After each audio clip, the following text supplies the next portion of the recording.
Hello students, मैं अब exercise 4.6 के क्वेश्चन करवाने जा रहा हूँ। मैंने पिछली वीडियो में ये बताया था कि कोई भी जो लीनियर इक्वेशन दी गई हो उसको मैट्रिक्स मेथड का यूज़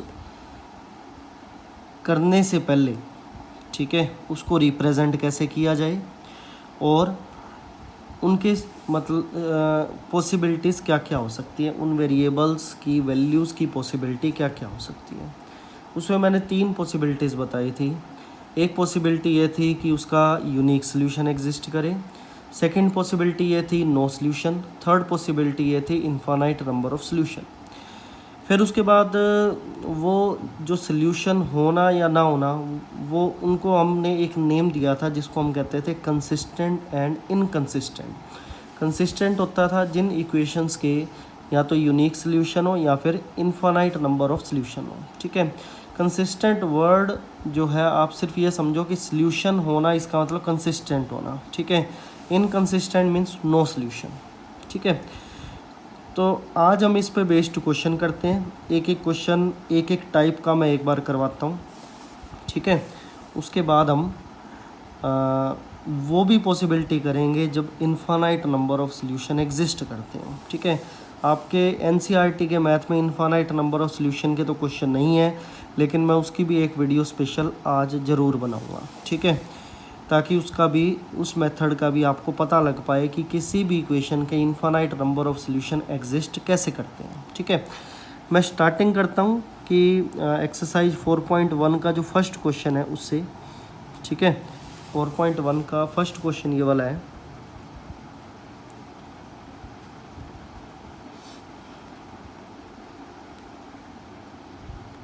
मैं एक बार 2 वेरिएबल्स का क्वेश्चन लेकर चल रहा हूँ।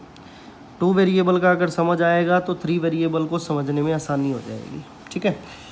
तो जैसा कि मैंने बताया था, मैट्रिक्स ए हम कहेंगे जो एक्स वाई के कोफिशिएंट्स होंगे उन उससे बनी हुई मैट्रिक्स को, ठीक है। कैपिटल एक्स क्या होगा, यहाँ 2 वेरिएबल्स ही हैं, जहाँ 3 वेरिएबल्स होंगे वहाँ एक्स वाई जेड तीनों लिखे जाएंगे। कैपिटल बी क्या होगा, 2 और 3, ठीक है, जो विदाउट वेरिएबल्स हैं, ठीक है। तो इक्वेशन की जो रिप्रेजेंटेशन है वो किस टाइप की बताई थी, A X equal to B type की। और मैंने सबसे पहले ये बात बोली थी कि उसके अंदर सबसे पहले आप ए का डिटर्मिनेंट चेक कर लिया करो, ठीक है। अगर ए का डिटर्मिनेंट एग्जिस्ट, मतलब मेरे कहने का मतलब है 0 है या नॉन जीरो है, वो चेक कर लिया करो, ठीक है।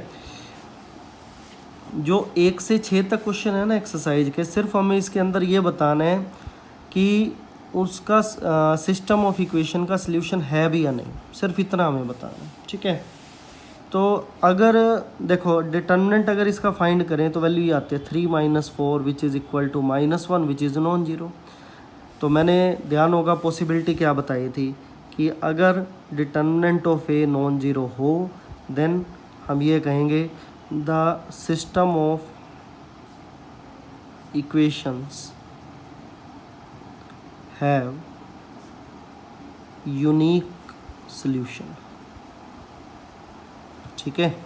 उनके जो सॉल्यूशन एग्जिस्ट करेंगे वो यूनिक होंगे, ठीक है।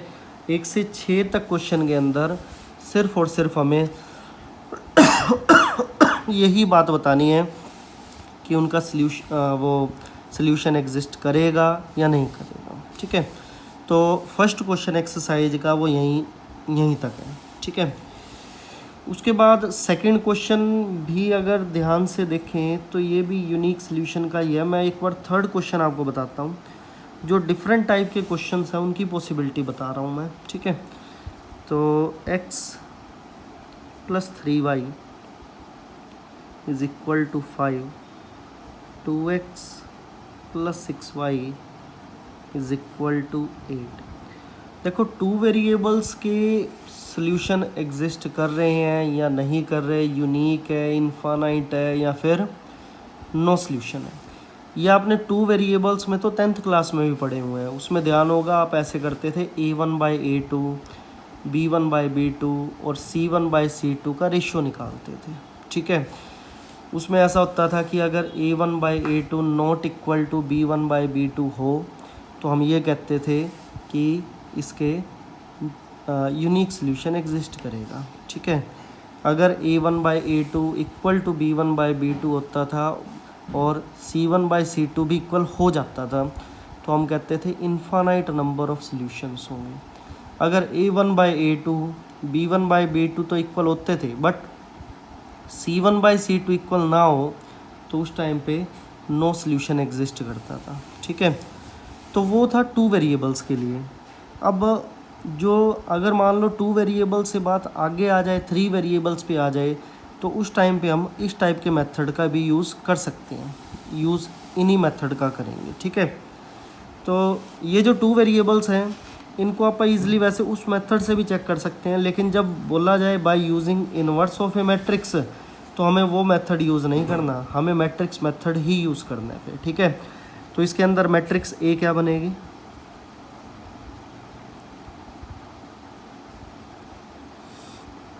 कैपिटल एक्स हो जाएगा एक्स और वाई, और कैपिटल बी हो जाएगा 5 और 8। ठीक है, जैसा कि मैंने बताया ये इक्वेशन किस टाइप की होगी, e x equal to B type की होगी। तो उसमें सबसे पहले ए का डिटर्मिनेंट हमें फाइंड करना है, सिर्फ ये चेक करने के लिए कि उसका सल्यूशन यूनिक है या फिर नहीं है। ठीक है, हाँ जी, तो क्या आएगा 6 - 6 विच इज़ इक्वल टू 0। तो सल्यूशन तो यूनिक नहीं हुआ इसका। ठीक है, सल्यूशन यूनिक नहीं है तो हो सकता है कि वो सल्यूशन इन्फानाइट हो सकता है कि वो सल्यूशन नो सल्यूशन हो। ठीक है, मतलब कोई भी उसका सल्यूशन एग्जिस्ट ना करता हो।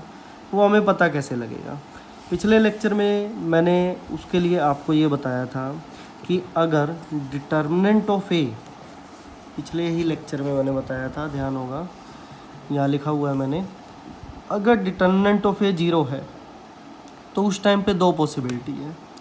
क्या कि adjoint of A into B check करो, या तो वो 0 मैट्रिक्स बनेगी या फिर नहीं बनेगी।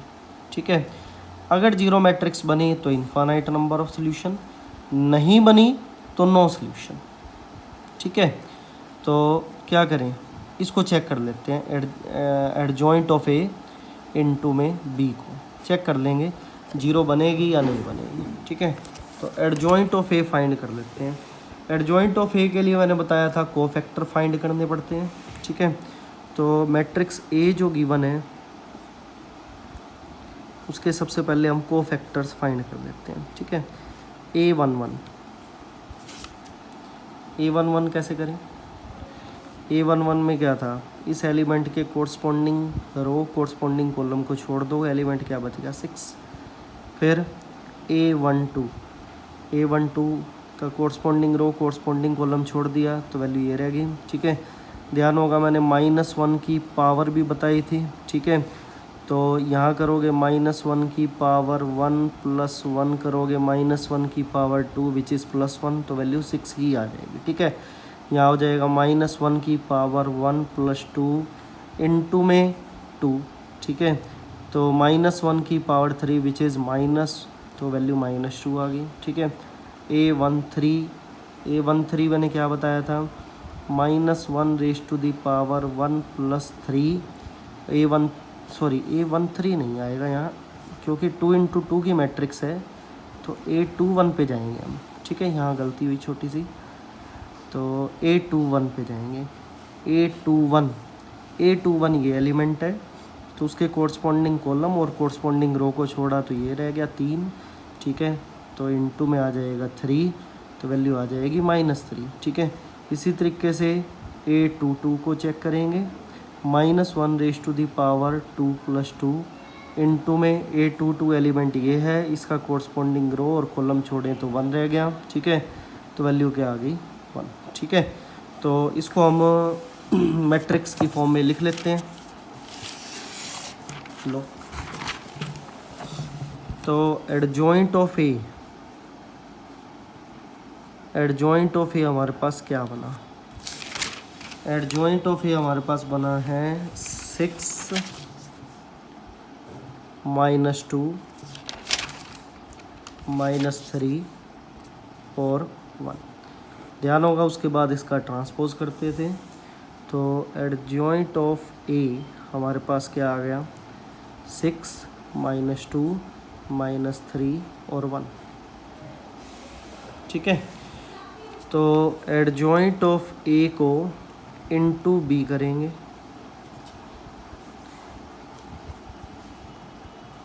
एडजॉइंट ऑफ ए को इनटू बी करेंगे। ठीक है,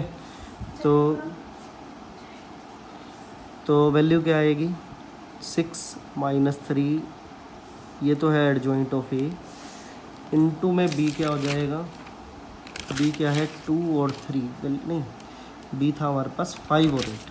ठीक है, 5 और 8। लो जी, ठीक है, सोल्व कर लेते हैं इसको, क्या बनता है चेक कर लेते हैं। 30 -24, ठीक है, और यहाँ क्या बना, -10 +8, तो वैल्यू हमारे पास क्या आ गई, 6 और -2। तो ये तो जीरो नहीं बनता। ठीक है, जीरो नहीं बनता, तो मैंने क्या बताया था, ध्यान होगा, adjoint of A into B zero ना हो तो क्या होता है, नो सोल्यूशन। ठीक है, इसका मतलब the matrix have, the system has no solution. ठीक है, अगर नो सोल्यूशन है तो उसके आगे सोल्व करने का हमारे पास कोई रास्ता ही नहीं है, सोल्व ही नहीं करेंगे। ठीक है, सोल्व तब करेंगे इस पॉसिबिलिटी के अंदर जब ये वैल्यू जीरो के इक्वल आ गई। ठीक है, तब उस टाइम पे सोल्व कैसे करना है वो अलग से करवाऊंगा मैं। ठीक है, वो केस होगा इन्फानाइट नंबर ऑफ सॉल्यूशंस का, वो इन्फानाइट नंबर ऑफ सॉल्यूशंस का होगा। अब एक क्वेश्चन मैं ऐसा करवा देता हूँ, जो यूनिक सॉल्यूशन अगर किसी के एग्जिस्ट करते हों तो उन इक्वेशंस को सोल्व कैसे किया जाए। ठीक है, उस इक्वेशन को सोल्व कैसे किया जाए, उस पे एक मैं क्वेश्चन बता देता हूँ।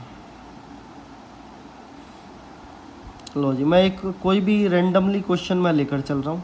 ठीक है, तो मैं कोई भी एक रैंडमली एग्जांपल उठा रहा हूँ, बस एक मेथड अगर आपको समझ आ जाए। क्वेश्चन ये है, x + y + z = 6, y + 3z = 11। मैं क्वेश्चन जान करके ऐसा लेकर चल रहा हूँ जिसके अंदर कोई एक वेरिएबल मिसिंग हो, ताकि उसका अच्छे से यूज़ करना आपको आ जाए। ठीक है, तो यहाँ देख पा रहे हो x वेरिएबल नहीं है, तो मैट्रिक्स ए क्या बनेगी हमारे पास, कोफिशिएंट 1 1 1, यहाँ हो गया 0, x का नहीं था कोफिशिएंट, 1 3 1 -2 1। ठीक है, नंबर ऑफ वेरिएबल जो यूज़ हो रहे हैं वो कितने हैं, x y z।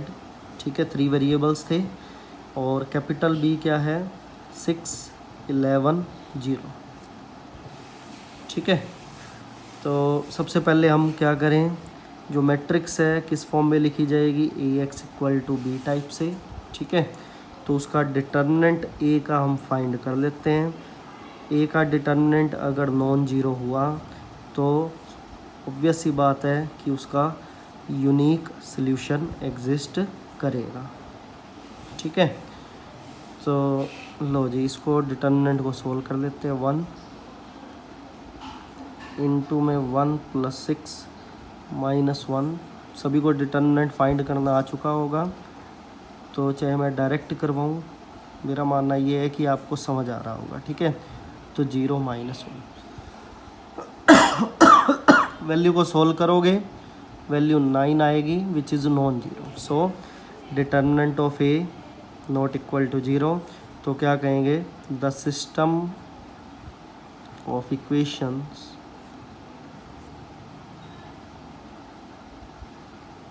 Have unique solution. ठीक है, and it is given bye,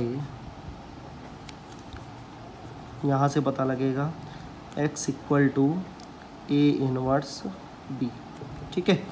A inverse B से हम उसको फाइंड कर सकते हैं। तो उसके लिए ज़रूरी क्या है, सबसे पहले ए इनवर्स निकालो, उसकी बी से मल्टीप्लाई करो, फिर एक्स से कंपेयर कर दो। ठीक है। ए इनवर्स का फार्मूला ध्यान होगा, मैंने बताया था, वो होता था adjoint A divide by determinant of A. ठीक है। तो एडजॉइंट ए निकाल लेते हैं, डिटर्मिनेंट ऑफ ए हमने फाइंड कर ही लिया है। एडजॉइंट ऑफ ए के लिए हम सबसे पहले कोफैक्टर्स निकाल लेते हैं। ठीक है। कोफैक्टर मैं निकाल लेता हूँ। कोफैक्टर होप आप सभी को फाइंड करने आ चुके होंगे, तो मैं कोफैक्टर्स को कुछ डायरेक्ट लिख रहा हूँ। ठीक है। होप आपको कोई प्रॉब्लम नहीं होगी। ठीक है। तो A11 आ जाएगा, A12 आ जाएगा। ठीक है। A13 फाइंड कर लेना, A21। जिसको ये कोफैक्टर ना समझ आए वो पिछली वीडियो मेरी देखें, उसको समझें, आपको और अच्छे से समझ आ जाएंगे। ठीक है।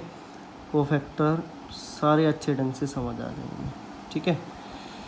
हाँ जी। A31,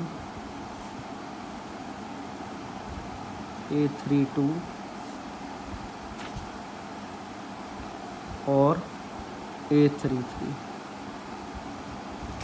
ये वैल्यू चाहिए। तो एडजॉइंट ऑफ ए हमारे पास क्या बनेगा,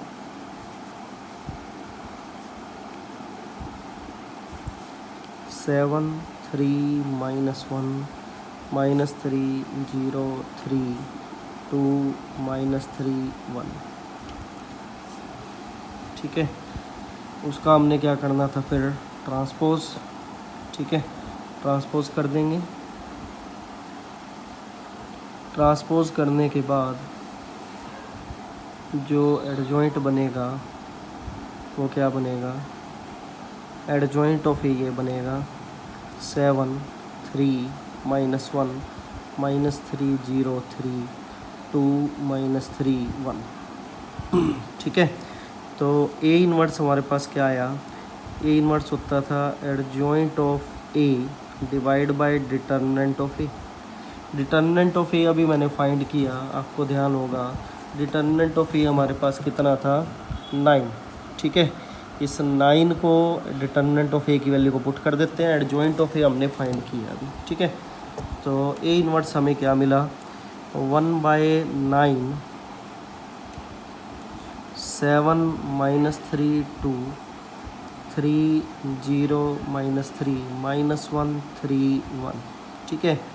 सॉल्यूशन मैंने बताया था वो क्या था, x = A inverse B type का था। ठीक है। ए इनवर्स अभी हमने फाइंड कर ही लिया है।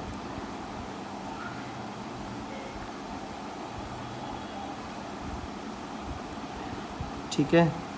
इनटू में बी मैट्रिक्स क्या थी, बी मैट्रिक्स थी हमने अभी बताई थी, बी मैट्रिक्स ये है 6 11 और 0। ठीक है। इसकी मल्टीप्लाई कर देते हैं, 6 11 0। तो मल्टीप्लाई करें, चेक कर लेते हैं, वैल्यू हमारे पास आ जाएगी। बस सिंपल सॉल्व कर लेते हैं। 42 -33 + 0। ठीक है। उसके बाद 18 + 0 ± 0। ठीक है। हाँ जी। फिर -6 नेक्स्ट +33 0। ठीक है।